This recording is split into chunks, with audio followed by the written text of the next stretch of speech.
நேற்று இரவிலிருந்து பாகிஸ்தான் தன்னுடைய தாக்குதலை அதிகப்படுத்த தொடங்கி இருக்கிறது. நிலைமை ரொம்ப மோசமான கட்டத்தில் தான் இருக்கிறது என்று நாம் அறிகிறோம். தவிர்க்க வேண்டும் என்று தான் இந்தியா விரும்புகிறது. ஆனால் பாகிஸ்தானின் நோக்கம் என்னவென்று தான் தெரியவில்லை. இந்தியா இன்னும் தன்னுடைய ராஜதந்திர நடவடிக்கைகளை முடுக்கி விட்டிருக்கணும். ராணுவ ரீதியாக மட்டும் இந்த பிரச்சனைக்கு தீர்வு கண்டிட முடியும்னு நினைப்பது தான் மோடி அரசின் மிகப்பெரிய தவறு. 2008 மும்பை தாக்குதலின் பொழுது டாக்டர் மன்மோகன் சிங் அரசுக்கு மிகப்பெரிய அழுத்தம் இருந்தது. ஆனால் அவங்க ராணுவ தீர்வை பெருசாக எடுத்துக்கல. அவங்க என்ன பண்ணாங்க, பெரிய அளவில் ஆதாரங்களை திரட்டி சர்வதேச சமூகத்தில் கிட்டத்தட்ட ஒரு 100 நாடுகளை கன்வின்ஸ் பண்ணாங்க. மோடி அரசு ராஜதந்திர நடவடிக்கைகளை இன்றைக்கு எடுக்க வேண்டிய அளவுக்கு எடுக்கவில்லை, ராணுவ நடவடிக்கைகளை மட்டும்தான் எடுக்கிறது என்பதுதான். நெக்ஸ்ட் 1 வீக்குள்ள அடுத்த 4லேருந்து 5 நாளைக்குள்ள உங்களுக்கு இது அடங்குமா அல்லது எகிருமான்னு தெரிஞ்சுக்கணும். எகிரிச்சுன்னா உங்களுக்கு ஃபுல் ப்ளோன் வார்னா வென்றவர் தோற்றவர் என்ற கான்செப்டே கிடையாது. பாகிஸ்தான் இரண்டு தரப்பிலும் உயிரிழப்பு மிகப்பெரிய அளவில் இருக்கும். வென்றவனோட இழப்பு தோற்றவனோட இழப்பை விட அதிகமாக இருக்கும். நேற்று கிளப்பியிருக்காங்க IMF லோனில் நீ வாக் அவுட் பண்ணிருக்க, ஏத்து ஓட்டு போட்டிருக்கணுன்றாங்க. இங்க ரெண்டுமே இல்லையங்க. அப்ப தேசிய கருத்தொற்றுமையை உருவாக்குறதுல உங்களுக்கு எந்த விதமான உங்களுக்கு பிடிக்குதோ பிடிக்கலையோ சர்வதேச சமூகம் மற்றும் சர்வதேச ஊடகங்களின் ஆதரவை மோடி கவர்மெண்ட் முழுவதுமாக இழக்குமே. ஆனால் அதனுடைய ஆபத்து மோடி அரசுக்கு, பாஜகவுக்கு, RSSக்கு அல்ல, இந்தியாவுக்கு.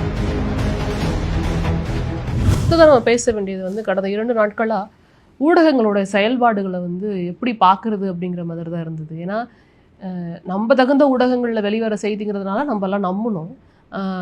இப்படி நடந்துருச்சா, பாகிஸ்தான் பிரதமர் பதுங்குக்குழியில் போய் பதுங்கிட்டாரு அப்படிங்கிற ஒரு விஷயமா இருக்கட்டும், நம்ம தரப்புல இருந்து அவங்களுடைய விமானியை ஒருத்தவங்களை கைது பண்ணிட்டோம் அப்படிங்கிற விஷயமா இருக்கட்டும், இது போல நிறைய பொய் தகவல்கள் பறக்கப்பட்டதை பார்க்க முடியுது. இது எதுக்காக பண்றாங்க அப்படிங்கிறது தெரியல. நார்த் இந்தியன் மீடியாவா இருக்கட்டும், இங்க தமிழ் ஊடகங்களா இருக்கட்டும், எல்லாமே இது பண்றதை பார்க்க முடியாது. அது எப்படி நீங்க பாக்குறீங்க? அது போர்க்காலத்துல தன்னுடைய TRPக்காகவும் ஆளும் வர்க்கத்தோட தன்னுடைய கடமையை மீறி, தன்னுடைய தர்மத்தை மீறி இன்னைக்கு கேவலமான காரியத்தை பண்ணிக்கிட்டு இருக்கு. வார் டிவி ஸ்டூடியோஸ்ல வாரம் நடத்திக்கிட்டு இருக்காங்க. இப்போ சொன்னீங்களா, பாகிஸ்தான் பிரதமர் பதுங்குழியில் தள்ளிட்டாரு, ஒரு F-16 வீழ்த்திட்டாங்க, ஒரு போர் விமானியை கேப்சர், அத்தனையும் போய். நேற்றைக்கு இந்திய கம்யூனிஸ்ட் கட்சி பொதுச்செயலாளர் ராஜா அவர்கள் கூட அசோக் வைஷ்ணவ் வெளியுறவுத்துறை இன்ஃபர்மேஷன் மினிஸ்டருக்கு, தகவல் ஒலிபரப்புத்துறை அமைச்சருக்கு எழுதின கடிதத்தை ரெட்ட அளவுகளை கடைப்பிடிக்கிறீங்க. ஒரு பக்கம் இந்த சேனல்ஸ் மதவெறியை தூண்டக்கூடிய அளவுக்கு, சமூக பதட்டத்தை உருவாக்கக்கூடிய அளவுக்கு, பாகிஸ்தானுக்கு எதிரான யுத்தத்தை இந்தியாவுக்கு இஸ்லாமியர்களுக்கு எதிரான யுத்தமாக மாற்றக்கூடிய கேவலமான காரியத்தை பண்ணிகிட்டு இருக்காங்க.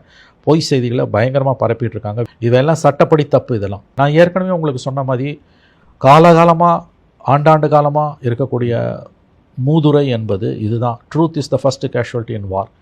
ஏன்னா சண்டேல இன்ஃபர்மேஷன் வாரை முதல்ல ஹேண்டில் பண்ணுறது தான் நாடுகளுடைய நோக்கங்களில் முக்கியமான ஒரு நோக்கமாக இருக்கும்.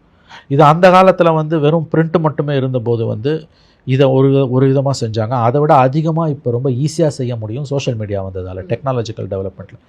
3 நாளாக மீடியாவில் நடக்கிற அட்டூழியத்தை பாருங்கள். அதுவும் ராத்திரி நேரத்தில் 8 மணிலேருந்து நீங்கள் பாருங்கள். பாதிக்கு மேலே போய், கிட்டத்தட்ட பாதி இல்லை, கிட்டத்தட்ட 75% மேலே போய் உங்களுக்கு கவர்மெண்ட் அதை மறுக்க, இது தப்புன்னு கவர்மெண்ட் மறுக்க மாட்டேன்னுது. பாகிஸ்தான் பிரதமர் பதுங்குக்குழியில் போயிட்டாரு, எவ்வளோ தவறான ஒரு வாதம். அப்படி போயிட்டாருன்னா அது கையை மீறி போயிடுச்சுன்னு அர்த்தம். மறந்துடாதீங்க, 2 நாடுகளும் அணு ஆயுத நாடுகள். அணு ஆயுத யுத்தம் தோத்தவன் ஜெயிச்சவன்ற கான்செப்டே கிடையாதுங்க. தோக்கிறது ஜெயிக்கிறது ரெண்டுமே அதுக்கு ஒரு அர்த்தமும் கிடையாது. இன்னும் சொல்ல போனால், ஒரு அணு ஆயுத யுத்தத்தில் செத்து போனவன், புண்ணியம் செஞ்சவன், தப்பி போயிடுச்சவன் மாதிரி பாவம் பண்ணவன், சபிக்கப்பட்டவன் யாருமே கிடையாது. ஹிரோஷிமா நாகசாமியில் இன்னமும் உயிரோடு இருக்க போய் நீங்கள் சிலரை பார்த்தீங்கன்னா உங்களுக்கு தெரியும். அன்றைக்கி 10 வயசு 12 வயசில் அந்த தாக்குதலுக்கு உள்ளாகி இன்றைக்கி உயிரோடு இருக்கக்கூடிய 95-96 வயசில் உயிரோடு இருக்கக்கூடிய சிலர் இருக்காங்க. அவங்களெல்லாம் பார்த்தீங்கன்னா நரகன்றதை கடந்த கிட்டத்தட்ட 100 ஆண்டுகளாக அவங்க அனுபவிச்சுட்ருக்காங்க. ஆக ஒரு அணு ஆயுத யுத்தத்தில் செத்து போகிறவனை விட உயிரோடு இருப்பவன், தப்பி பழைக்கிறவன், சபிக்கப்பட்டவன். இது எதை பற்றின புரிதலும் இல்லாமல் அணு ஆயுதத்தை பற்றி பேசுகிறதும், பாகிஸ்தான், இஸ்ரேல் இதில் அணு ஆயுதன்ற வார்த்தை உன் வாயிலேருந்து வரலாமா? அது என்னன்னு உனக்கு தெரியுமா? அதோட பலனை நீ அனுபவிச்சிருக்கியா?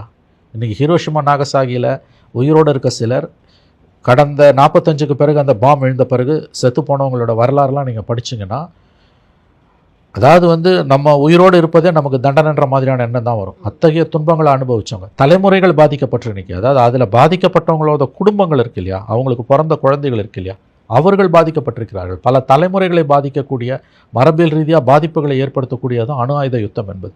அது ரொம்ப சர்வசாதாரணமாக பேசுகிறாங்க. தொலைக்காட்சி சேனல்களை பொறுத்த வரைக்கும் கொடுமைங்க இது. அதாவது எதுக்கு இவ்வளவு பாவத்தை இந்திய ஊடகங்கள் அதில் சில தமிழ்நாட்டு ஊடகங்களும் சேர்த்து ஏன் இவ்வளோ பாவத்தை இவங்க தேடிக்கிறாங்கன்னு நமக்கு புரியல.